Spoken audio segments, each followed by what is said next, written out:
आता कसं फाडलंय कसं नुकसान केलंय हा तिच्या काय आता खाऊ मागत होतो वय बघा आता ही हाय घाण सगळी वारं सुटतंय येतंय बाहेर न सगळं आत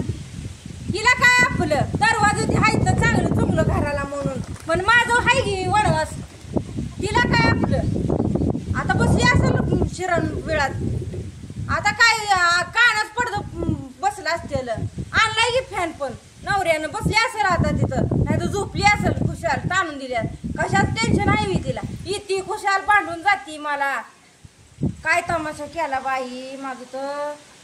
आली ते आली ती घरात कुलूप पण मोडलं इथं पडलं या ही कुलूप आणि दुसरं स्वतःच लावून गेली या चावी पण तिच्या जवळ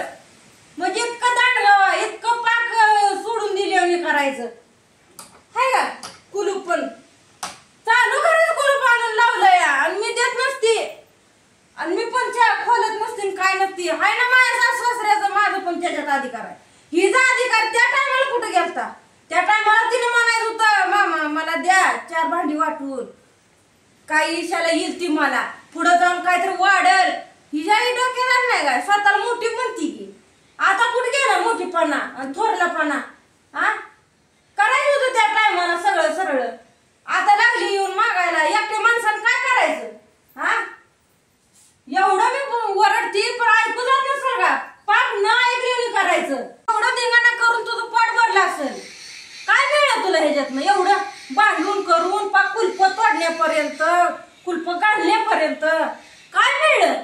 समाधान झालं असेल मनाचं है ना का तर एवढं केलं मी काय तर करून दाखवलं काय करती तुझ्या बुद्धीला पटतं का हे असं अन्याय करते ती काय दुसऱ्यावर आणि त्या खोलीत माझा परपंच होता इतके दिवस सांगायला नाही मला कसा संसार थाटायचा आता हिला हिच्या टायमाला दिसायला लागलं त्याच्यात परपंचात थाट भीतीच घालते हेच करते तू घालूनच बघ मी पण बघते कशी भीती घालते आणि काय करते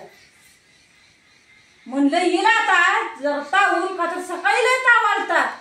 त्या दिवशी पण रागाच्या तावात मी रग टाकली म्हणून सांगते मी सांगितलं दडका घे म्हणून तर माझी पत्रेची घर आहे तुझी भीती आहे त्याला घे धडक म्हणतीय म्हणजे हिची बोलायची पद्धत मी पण बोलून गेली पण हिचा राग कशाला एवढा राग पाहिजे मग काय राग आले असं सांगते का घाणीत कपडे धुतलेली टाकायला माती लागली त्याला लेकरानं उचलून आणली ही हिला कळलं नाही का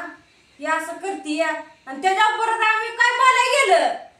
आणि तुला कळत नाही काय तू पारखे घे ना मागणं येऊन मोठी झाली काय भांडणात माझ्या नवऱ्याचं नाव काय घेते माझ्या नवऱ्याला मध्ये सुद्धा घेऊन दोघीचा आपला चाललाय ना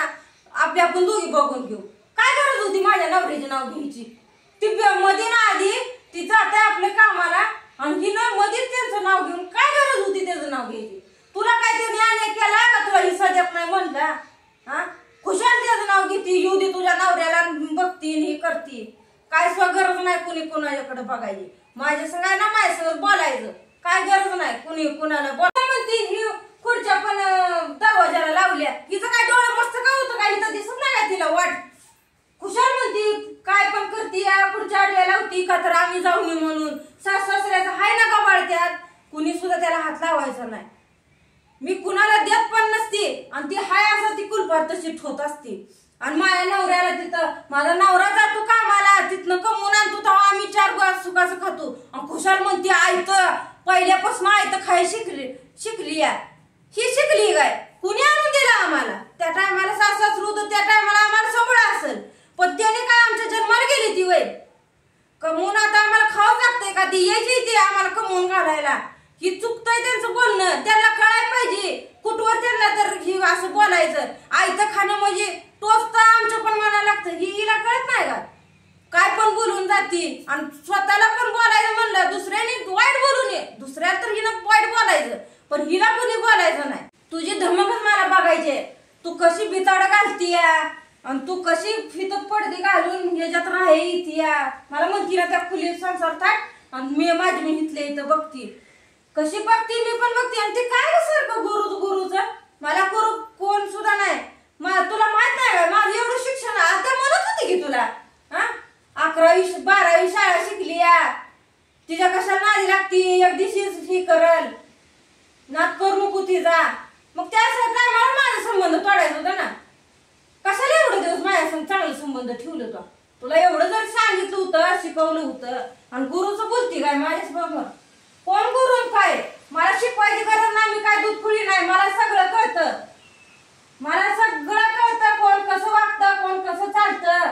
खुशाल त्या मोठ्यावरनं मला एवढं रामायण घडवून तुला सांगितलं ना मी पण बघते तू कशी काय काय करतील काय नाही मी पण सगळ्याला तुला आडवं चालत असते अजिबात चांगलं आणि वाईट बघतच नसते तुला आडवं म्हणजे आडवंच लावणार तुझ्यात एवढी हिंमत आहे ना तर लगेच तू मग एवढी बडाबडा करते ना बाहेर आली असती अशी बसली नसती घरात शिरून गुरु गुरु करती या माझी काय बुद्धी भ्रष्ट झाली काय मला दुसऱ्यांचं ऐकवस तर मला कळत नाही काय चांगलं वाईट तू हिस्सापर्यंत जायची तुला ती देतच बसते तुझं वाईट बोलणं मला कळत नाही मग त्याच्यावर मी कसा निर्णय घ्यायचा मी कसं वागायचं मला कळत नाही का हा ये गे मला दर देखत आता बसली मला तर तोंड बघायची तुझी इच्छा होईना इतका जीव लावला पण तो काय नाही ठेवलं ते सगळं पांग फिरून टाकलं असू दे दोड म्हणलं मोठा हाय बोलतय ना आपल्याला चार गोष्टी ऐकून सुद्धा घेतले की तुझ्या म्हणलं नाही गे तुम्हाला आडवं लावती गे काय असू दे म्हणलं बार काय आपण कशाला उगा मोठ्यांच्या नादी लावायला काय आपल्या चांगल्यासाठीच खवळत असते तरी ह्यांनी म्हणायचं सारखं त्यांचं बोलून येते तुला कळतं का त्यांना डायरेक्ट तुला उत्तर देत नाही अहो कुठं तर मान मर्यादा असते ठुली पण त्याचं काय शेण राखलं तो हा आली ना आज मला भांडायपर्यंत काय ठेवलं माझा पडदा फाडला घराचं कुलूप सुद्धा तो मेकन तोडा येईना तर हे असलं बरं नाही आणि असं वागू पण नको आणि वागली तर मी पण समर्थ आहे त्याला कसं वागायचं कसं नाही